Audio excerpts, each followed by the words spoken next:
Hi everybody, welcome to House of Haas. I am so excited to get started with all of you. And before we get started with the actual cooking, I really wanted to share some of my tools with you that I use practically every day in my kitchen. So I'm a huge fan of not buying a lot of things. And when I do purchase something, I like to buy once and use it forever. And so that doesn't mean everything on this list is necessarily expensive. It just means that I think it does a great job and I use it a lot. So let's start with the small hand tools that I use. And then we're gonna move on to some of the bigger things I have. And I think I'll address cookware and knives and electrics separately, okay? So these are all of the little things I've had in my kitchen forever and the tools I go to all the time. Citrus press. You could certainly use one that's electric, but I use this hand one all the time. You'll use this especially if you like to make vinaigrettes with citrus juice. This is a microplane, and so can you see this? Also known as a rasp if you do carpentry. But you use it to grate chocolate, garlic, citrus zest. I use mine almost every single day because you'll see in my recipes I call for a ton of citrus. And it's great even if you want to grate a little bit of garlic on things and the garlic just melts into a recipe instead of having those bigger chunks, right? So this is a really handy tool. I use all kinds of spoons and spatulas, but here are the ones I use the most of. I like a slotted spatula or a slotted spoon. So if you're picking something out of a braising liquid and the liquid can come through, this is a really great tool to have, and I love it in stainless steel. I also use wood spoons. I like this slanted spatula. You can have a flat-edged spatula. This one was designed for me by a company called Little Deer, and it's for left-handers. So they have right-handed ones, but they did this one for lefties, which I love. So it makes sense when I stir with my left hand, right? Okay, I am obsessed with my fish spatula. And you'll hear me say all the time that if I had to have one tool, it would probably be this. I love it so much. I love it also, I should show you, because not only can you get under things like fish, but if you're flipping pancakes or doing anything where it's fragile, you can get under there, but it also works for sturdier types of food as well. I also find myself using spatulas all the time, so rubber spatulas, right? I use this size a lot, but I have little smaller ones. The ones that are more concave are called spoonulas. I tend to use the spatulas and then like a regular wood or metal cooking spoon the most. Okay, moving on, let's see. Peeler. You'll hear me talk about the company OXO. I think it's OXO, not OXO. I love their tools. They do not sponsor me. Maybe they should, but I think that they have brilliant design. So I'm gonna talk about some other products of theirs as well, but I love their vegetable peeler more than anything. I've had this thing forever. It's fantastic, easy grip. Can opener, always good to have, right? I put a funnel on here this time because I find myself, if you ever fry food or if you work with oil a lot, you know, if you want to put it back into something to store it, you need a funnel of some sort. Or if you're just trying to, say you've got one big thing of olive oil and you want to put it into a smaller jar, I just think it's important to have a funnel around. It comes in really handy. Another wood spoon. So, you know, when you see kind of the assortment of things I work with, you could certainly use more metal too, but I don't love the sound of metal on metal pans. Most of the nonstick pans in the world now can tolerate metal on them without scratching, but I really go towards wood. I like them a lot. Okay, you will hear me talk about tongs endlessly. I use them so much, I just want to show you another pair. I have probably 5 pairs. I use them on the grill all the time too, and I don't have special tongs for grilling. I use all of these. These are both made by OXO, but there's another company that makes the stainless ones without the rubber handles. I can't remember the name of that company, but they're readily available in restaurant supply stores too. We'll put up links for all of these things to Amazon if you'd like. But love my tongs. I use them all the time, all the time. What else is on here? Oh, a citrus reamer if you wanted. You know, if you cut it and you can just do it by hand, you can do it that way too. I happen to have the reamer and the press. I would say if I had to pick, I would use the press more.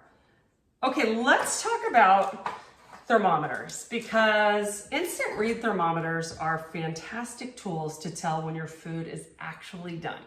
And it's not just for meat and fish and chicken. You can actually find out when your bread is done cooking and lots of other things as well.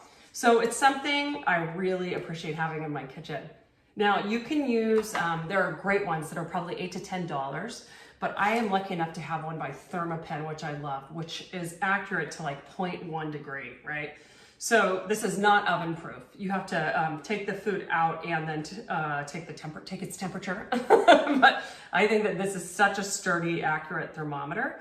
But if you don't have one and you just need to get one, you can certainly purchase one for $8 to $10 at most grocery stores and kitchen stores and online.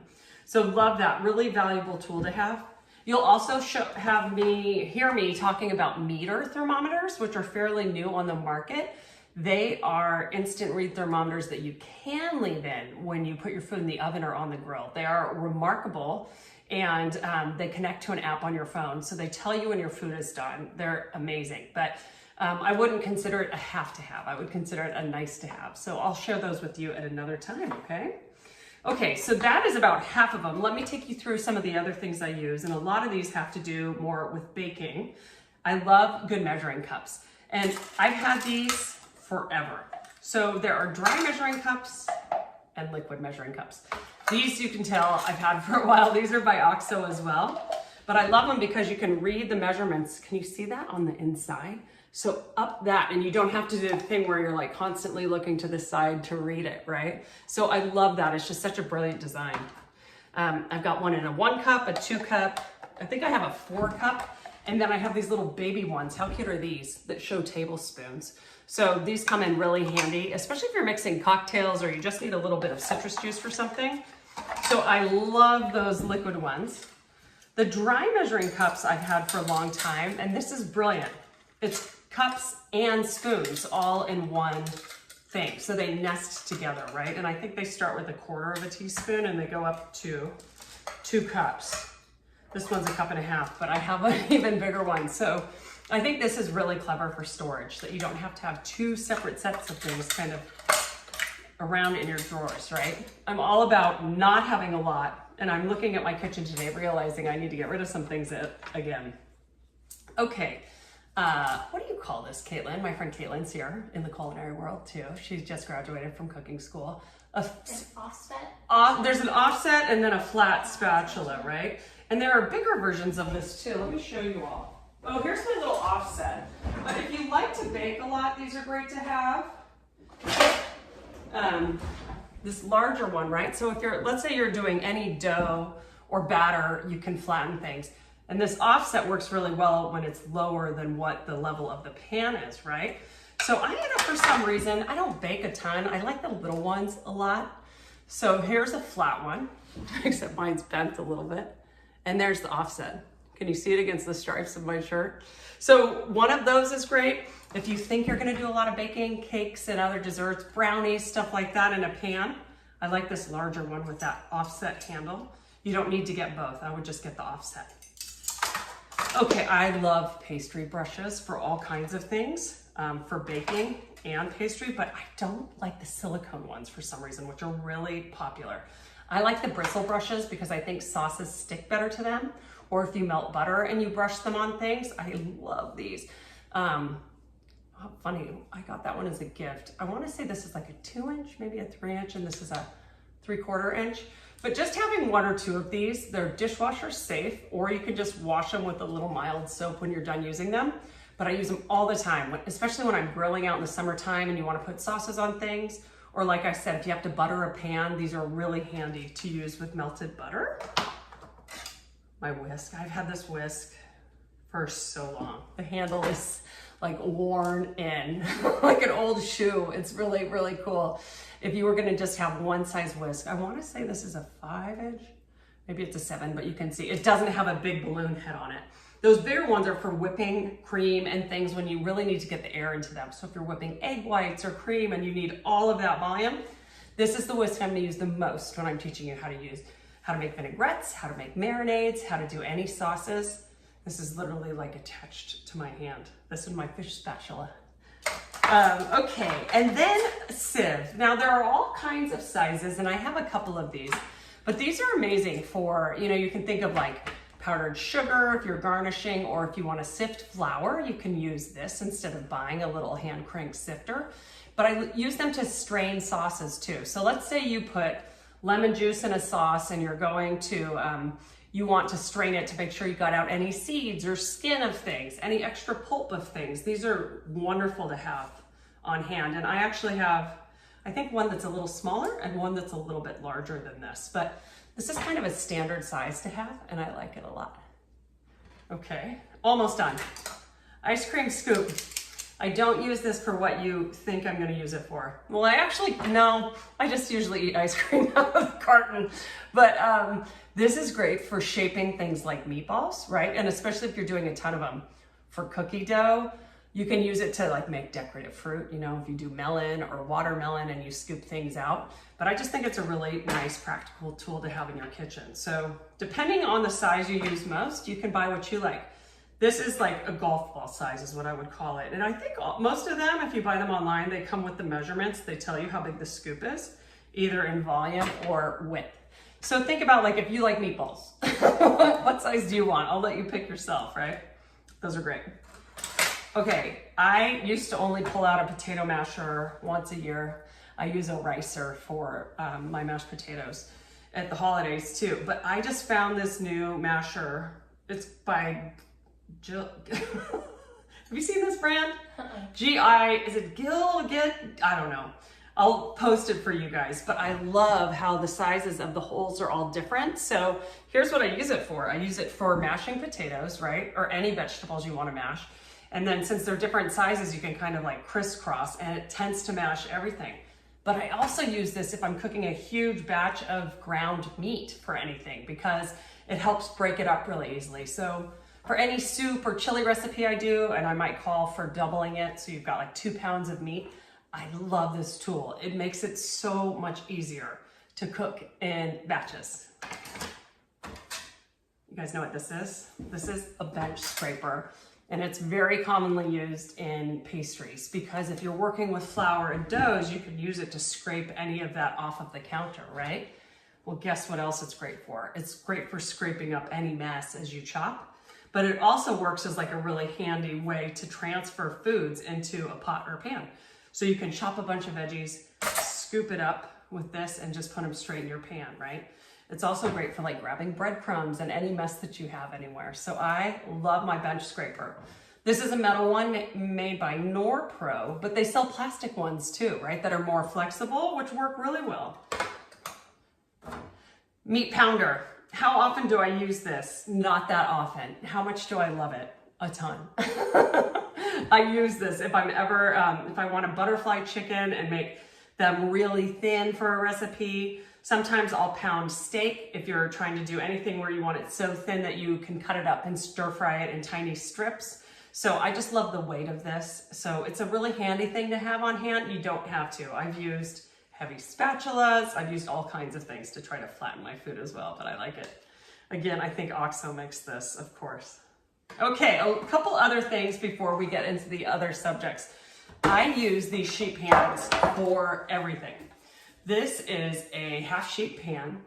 So they are great for cooking anything on. I use them to roast vegetables. I use them on my grill. I put them on my Traeger grill all the time to cook all kinds of things.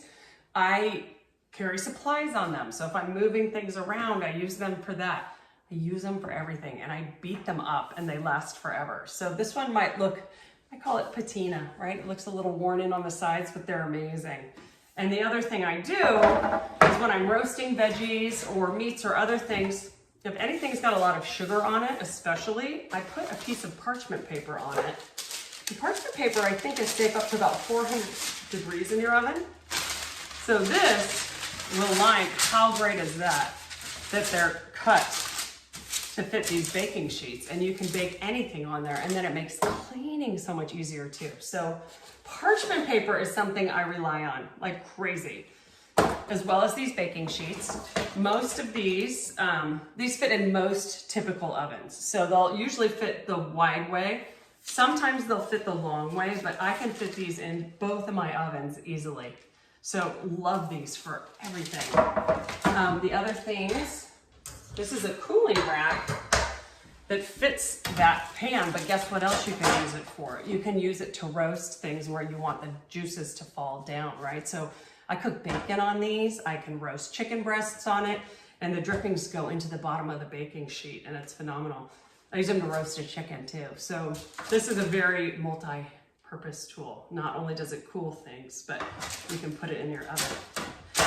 Muffin pan, if you like to bake, I love this, but I also use it for things like, I do like little individual breakfast quiches, crustless things. So I use it a lot to do kind of on the go food ideas. So that's a nice to have. Another nice to have is a kitchen scale. If you're really exacting in baking and you want to weigh your ingredients, that's fantastic. So don't have to have it. I recommend it. And then what else? We're going to get on to the bigger sections, like I said, but we can talk about mixing bowls too. I have had my mixing bowls for 20 years, no joke. And I have a set of 3 of these. So this is kind of the smallest. And I use this one for vinaigrettes a lot. And then I have glass bowls too. You certainly don't need both. It just kind of comes down to preference. I like using these when I'm teaching cooking, obviously, so you can see what I'm doing. So that's why I keep the glass ones. For some reason, I gear towards the metal ones when I'm cooking for myself. So you can find a really reasonably priced set of 3. A lot of recipes say in a large mixing bowl or in a small mixing bowl. This is probably the smaller size they're talking about, and you'll find them nested as a set up to something that's a little bit bigger. Colander, always nice to have, right? So for draining pasta, potatoes, vegetables, anything that you need to drain into your sink. I love to have this, and I love to have one that's not one you have to hold with a handle, right? Because what if you're carrying a pot with hot water that requires both hands? So you need something that can, you can land your food in, right? So I think that's it for, oh, I want to show you my one secret tool. I was gonna say, I think that's it for the smaller tools. I lied. This is, if you've ever used a mandolin, I always joke that there are 2 kinds of mandolin users. Those who have yet to get in an accident but will, and those who have already hurt themselves on a mandolin. They are so incredibly sharp. But a couple years ago, like 10 years ago, I discovered this little product made by OXO, and it comes with 4 interchangeable blades. I just use this flat blade for slicing, and it even has this little hand guard, right? So you can put your hand here and know that you're safe, and do anything for onions, potato slices. You can't adjust the thickness, but 99 times out of 100, it accomplishes what I need it to accomplish. So I think that's it for my favorite small tools in the kitchen, friends. Thanks for hanging out with me, and I can't wait to get cooking with you.